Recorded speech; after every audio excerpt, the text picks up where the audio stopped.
पाहुयात आजच्या ठळक बातम्या। महामार्गाचे काम जलद गतीने करण्याचे बांधकाम मंत्र्यांचे आदेश। सण उत्सवात नारळाचे दर वाढले तर उत्पादन घटले। राम गणेश गडकरी रंगायतांच्या नूतनीकरणाचं काम अंतिम टप्प्यात। चौक येथे दिव्यांग तपासणी शिबिर। श्रावण मासात कोकणातील कातळसडे रानफुलांनी बहरले। आता पाहुयात बातम्या सविस्तर स्वरूपात। मुंबई गोवा महामार्गावर अनेक ठिकाणी महामार्गाचं काम अपूर्ण आहे। या कामाच्या ठिकाणी राज्याचे बांधकाम मंत्री शिवेंद्रसिंग राजे भोसले यांनी भेट दिली। रायगड जिल्ह्यात वडखळ ते महाडपर्यंत अनेक ठिकाणी ठेकेदारांनी अर्धवट स्थितीत काम सोडलं आहे।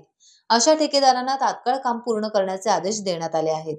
रायगड आणि रत्नागिरी जिल्ह्यातील महामार्गावरील खड्डे गणपतीपूर्वी बुजवून महामार्ग सुरळीत करण्याचे आदेश शासकीय यंत्रणेला नामदार भोसले यांनी दिले आहेत। सणासुदीचे दिवस सुरू झाल्याने जेवणाची चव वाढवणारे श्रीफळ अर्थात नारळ महागले असल्याने खिशाला कात्री बसतीये।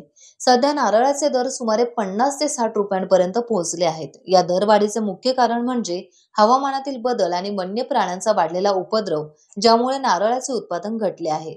बागायतदारांनी दिलेल्या माहितीनुसार यंदा नारळाच्या उत्पादनात 70% घट झाली असून केवळ 30% उत्पादन मिळत आहे।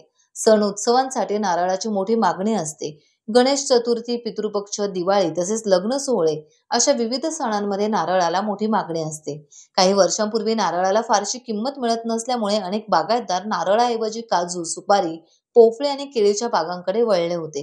परंतु आता नारळाला चांगला भाव मिळत आहे, मात्र मागणीनुसार पुरवठा करणं बागायतदारांना शक्य होत नाहीये।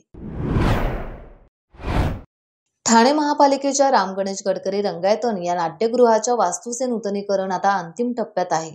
लवकरच रसिकांसाठी रंगायतन खुले होणार आहे। त्यापूर्वी पूर्ण होत आलेल्या कामांची पाहणी ज्येष्ठ कलाकार, निर्माते आणि पदाधिकारी यांनी केली। नूतनीकरणाच्या झालेल्या कामाविषयी त्यांनी समाधान व्यक्त केले असून लवकरात लवकर या रंगमंचावर प्रयोग करण्याची इच्छा व्यक्त केली आहे।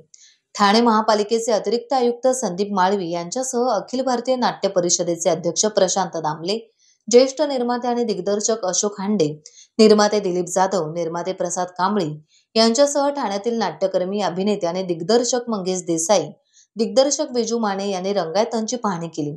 त्यावेळी उपायुक्त उमेश बिरारी, उपनगर अभियंता सुधीर गायकवाड, शुभांगी केसवानी, कार्यकारी अभियंता भगवान शिंदे आदी उपस्थित होते। सार्वजनिक आरोग्य विभाग, जिल्हा सामान्य रुग्णालय रायगड अलिबाग आणि मुख्यमंत्री सहायता निधी धर्मदाय रुग्णालय मदत कक्ष, जिल्हाधिकारी कार्यालय रायगड अलिबाग यांच्या संयुक्त विद्यमाने दिव्यांग तपासणी आणि प्रमाणपत्र वाटप तसेच आरोग्य तपासणी शिबिर चौक येथील ग्रामीण रुग्णालयात आयोजन करण्यात आले होते। त्यास उत्स्फूर्त प्रतिसाद मिळाला। शिबिराचे उद्घाटन तालुका आरोग्य अधिकारी डॉक्टर कल्याणी हिंगोले आणि वैद्यकीय अधीक्षक डॉक्टर सविता कालेल यांच्या हस्ते करण्यात आले। चौक ग्रामीण रुग्णालयात नेहमी वेगवेगळे वैद्यकीय कार्यक्रम आयोजित करण्यात येतात। हे शिबिर सर्वांसाठी असून मोफत आहे, त्याचा लाभ सर्वांनी घ्यावा असे आवाहन डॉक्टर सविता कालेल यांनी यावेळेस केले। प्रथम अस्थिव्यंग, नेत्रविकार आणि मानसिक आजार यांच्या रुग्णांची ऑनलाईन नोंदणी करण्यात आली।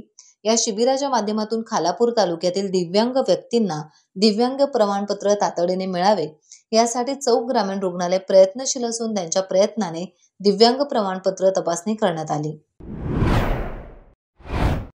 पावसाळ्यात कोकणचं निसर्ग सौंदर्य अधिकच खुलून जाते। यातच रत्नागिरी जिल्ह्यातील कातळसडे रानफुलांनी बहरून गेले आहे। जिल्ह्यातील सापूशेतळे भागातील कातळसड्यांवर तिरड्याची रानफुले, कारवी, टोपली, निळपुष्पी, सडसडी, सोनकी, जांभळी पुष्पी, सोनतळ आदी रानफुलांनी कातळसड्यांवर रंगीबेरंगी पांघरून घातल्याचा आभास होतो। श्रावण मासात विविध सणांमध्ये या रानफुलांचे अनन्यसाधारण असे महत्त्व आहे। अनेक रानफुले औषधी देखील आहेत, त्यामुळे कातळसडे अत्यंत संवेदनशील परिसंस्था आहे। टाइम्स डिजिटलला लाईक करा, शेअर करा, सबस्क्राईब करा आणि बेल आयकॉन दाबायला विसरू नका। Times digital.